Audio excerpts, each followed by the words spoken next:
clean heat. This Commission on Clean Heat is the first in the nation to and set by Governor Baker and through an executive order to help inform the governor and the Executive Office of Energy and Environmental Affairs on the heating sector and how to reduce emissions from our heating sector. So I want to welcome everyone to this first meeting. And the goal of this meeting is to share with you, first of all, the charge under the executive order and the role of the commission and the commission members. I will also share with you some of the key direction we hope to take and the timing of the work from the commission and with the commission. You will also, I will also share with you the list of commission members, which are also listed on the website with the Commission for Clean Heat, and share with you some of the early work that we are engaged in. And then the most important thing is to open up for public conversation. So we have asked folks to register if you would like to speak, and we did receive some people saying that they would like to speak during this meeting. So we will give those people who have signed up earlier or registered with the intention to speak at the outset after I give an early presentation. And then if we have additional time, we will open that up, which I think we will have additional time. We will open that up to other participants. And like Nicole had said, that you would need to raise your hand and we will open up the mic, so to speak, and invite you to speak. I'm also told that we do have a Spanish interpreter that has logged on. So we are providing simultaneous interpretation in Spanish. To do that, I know at least if you're logged in on your computer, there is a button on the lower right-hand side called interpretation. And if you click on Spanish, you should be able to hear my conversation with you in Spanish. And I believe if you need translation while you speak in Spanish and translate into English, we have a method to do that as well. But I will save that for later in case anyone needs translation from Spanish to English. Okay, let's get started. Next slide, please.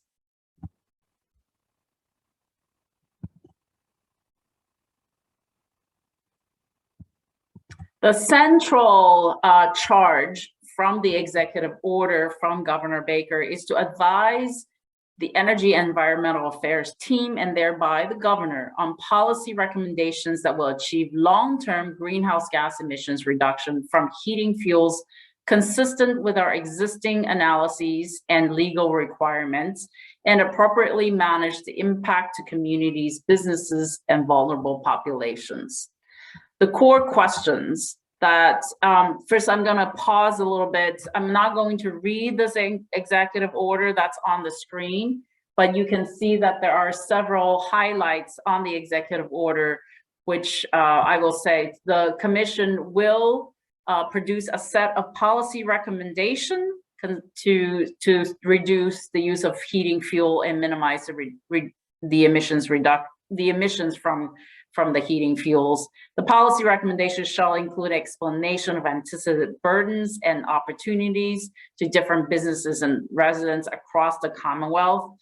The Commission will also have the assistance of a task force, which I'll discuss, de un equipo de trabajo que vamos a hablar más tarde. Interim decisions and work products.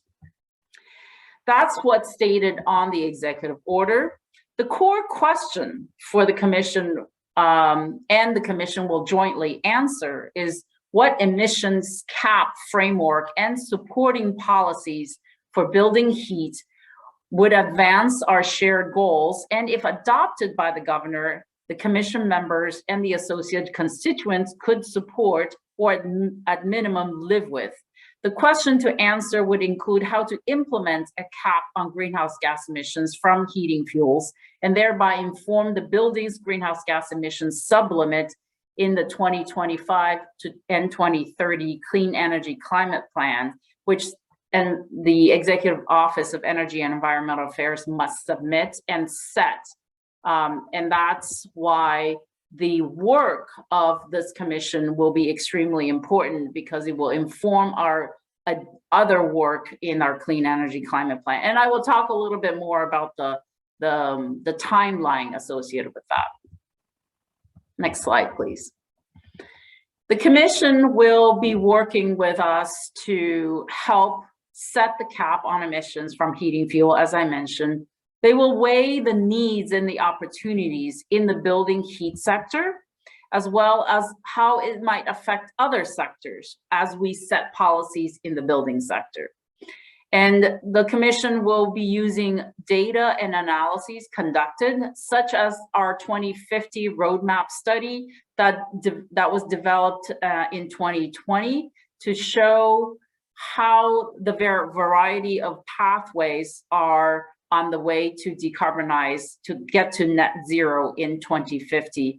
In addition, we are conducting, in support of the commission, we're conducting additional analyses to show the pathways to reducing the greenhouse gas emissions by 50% relative to 1990 level by 2030. And that analysis would also be informing the Clean Energy Climate Plan for 2025 and 2030. The statements you saw on the previous slide are the actual bullets from the executive order, and I can definitely cover more of that later. But the commission will be looking at recommendations of packages of policies that will achieve our aggressive buildings targets or building heat target, while advancing the shared goals around things like costs, equity, and future emissions reduction. The commission will provide guidance on recommendations, including regulatory options, including a framework for cap on emissions from heating fuels, options to accelerate the deployment of energy efficiency programs that's specific to tightening the envelopes of our buildings, both new and existing buildings, so that we reduce the energy needed by all buildings. And the transition and options to transition to clean heating systems. The commission will also provide guidance on options to transition existing heating systems to clean energy.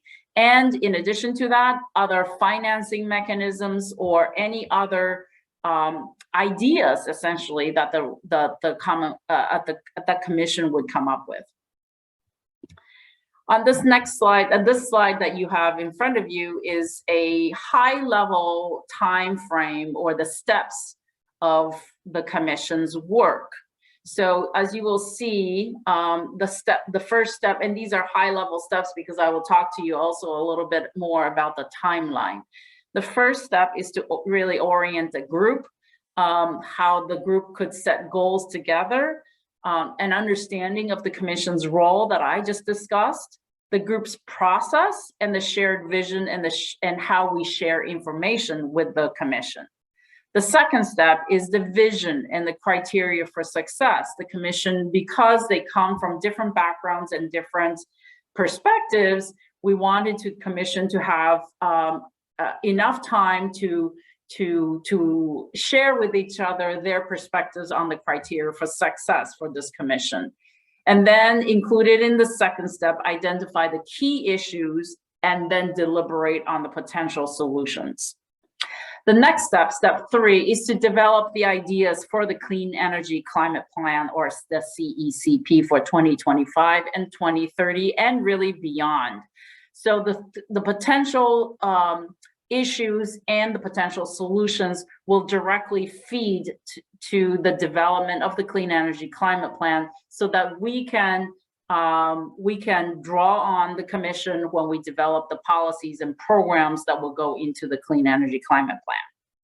And then the fourth step is to evaluate the package that the commission has come up with and refine and prioritize in case that there are many ideas, and I could say that there have already been many great ideas. There will be some refinements of those ideas. We can talk about, the commission will talk about the implementation, and really the most important thing is prioritization of those ideas and policy directions. And the commission will work on recommendations and developing and reaching agreement to develop the recommendations. The key deadlines, given the legal requirements that EEA has, the commission is really on a very aggressive timeline.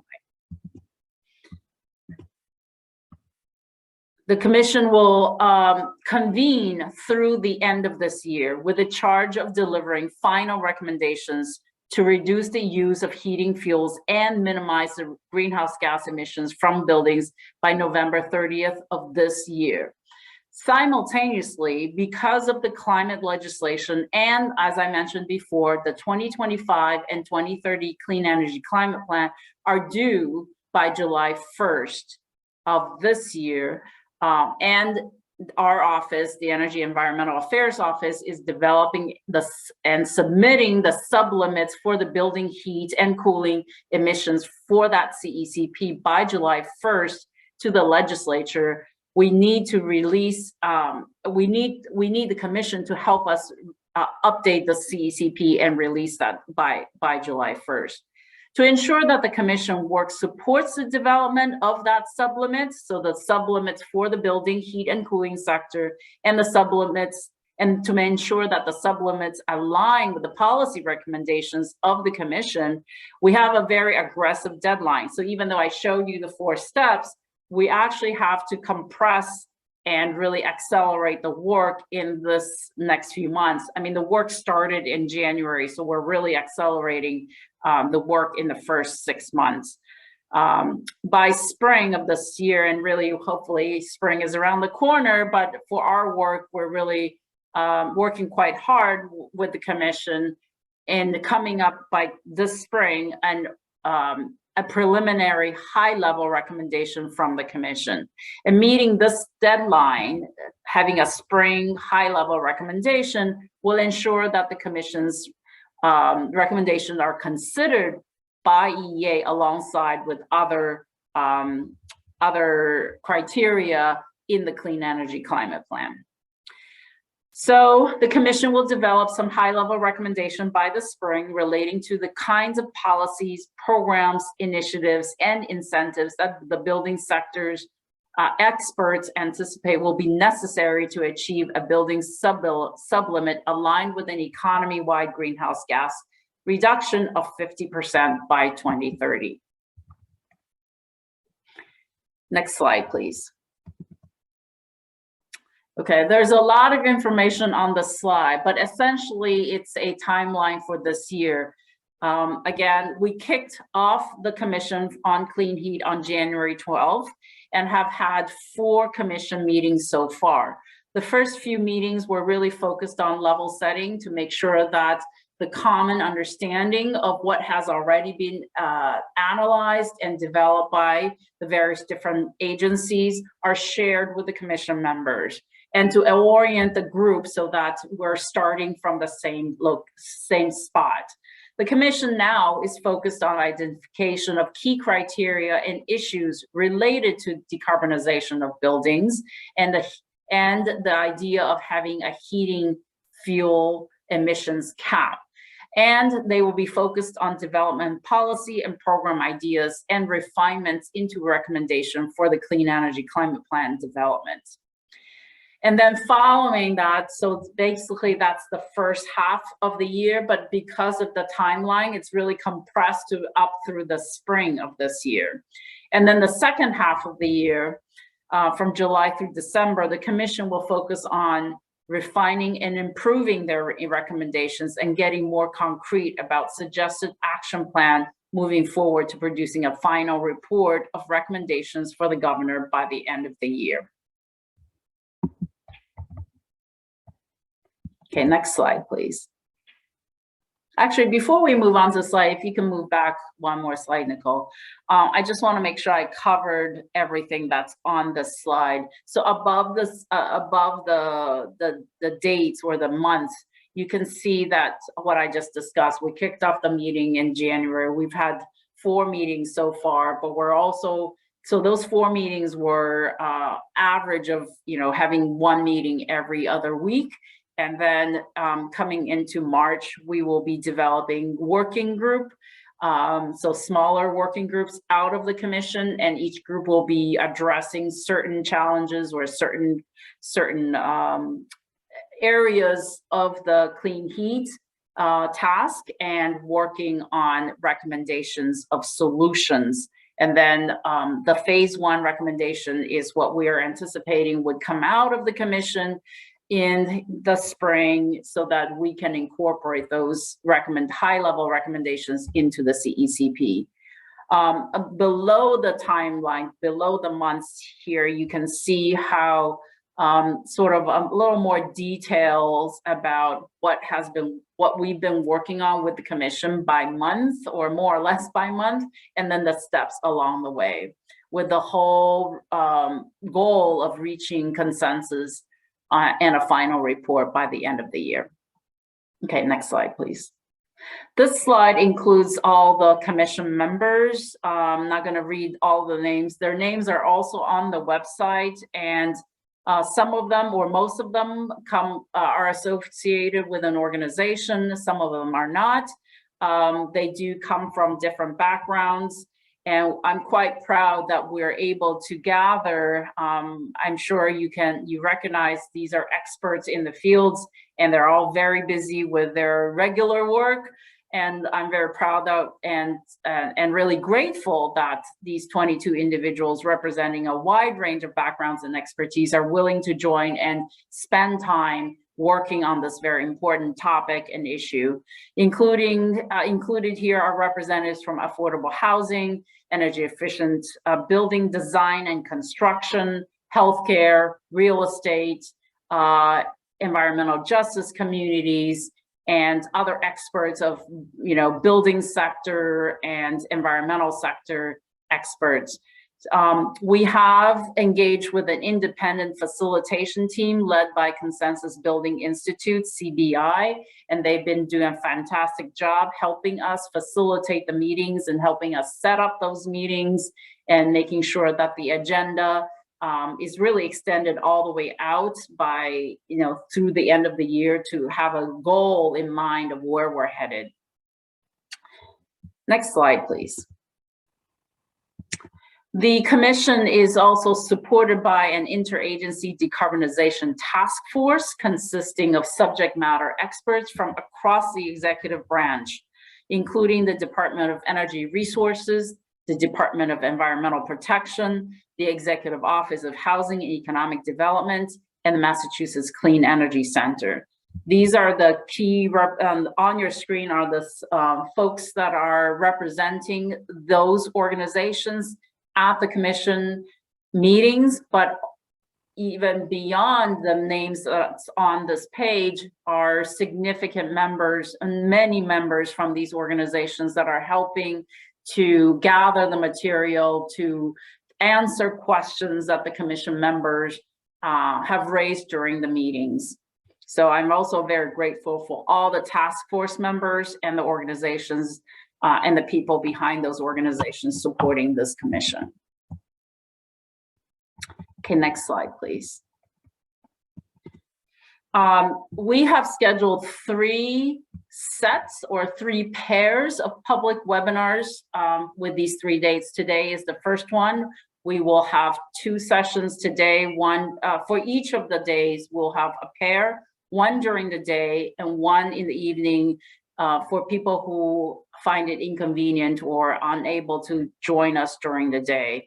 So the first one is today. The second one will be on March 24th on the Thursday. And the last one will be April 14th, which will, the one on March 24th will be, we will be providing an update on the key elements of the commission's work to date and gather public feedback. And the one on April 14th will actually bring in, that will actually be consistent or the meetings will be together with the Clean Energy Climate Plan public meeting, where we will provide an update on the entire building sector, along with some of the other sectors related to the 2025 and 2030 Clean Energy Climate Plan development. So during the April 14th meeting, we will also provide updates on the work on the commission and gather additional feedback. So the goal of today's meeting and the subsequent meeting is not only to give you an update on where we are and what we're doing, but also the most important thing is to hear your feedback and hear your comments. Okay. So those are the slides, and if you could just back up a bit, one more slide. These are the prepared slides. I also want to emphasize that the public comments we will continue to accept public comments, and you can email your comments to gwsa@mass.gov. I think there's also a link, although it's probably hard to do a link when you're on a webinar. So we will be sharing the public comments and with the commission members, just as we will be sharing a summary of your comments today with the commission members. We have invited the commission members to today's meetings, but of course, some may be joining, and some just have conflicts that they may not be joining. But we will be conveying to them the public comments we received today.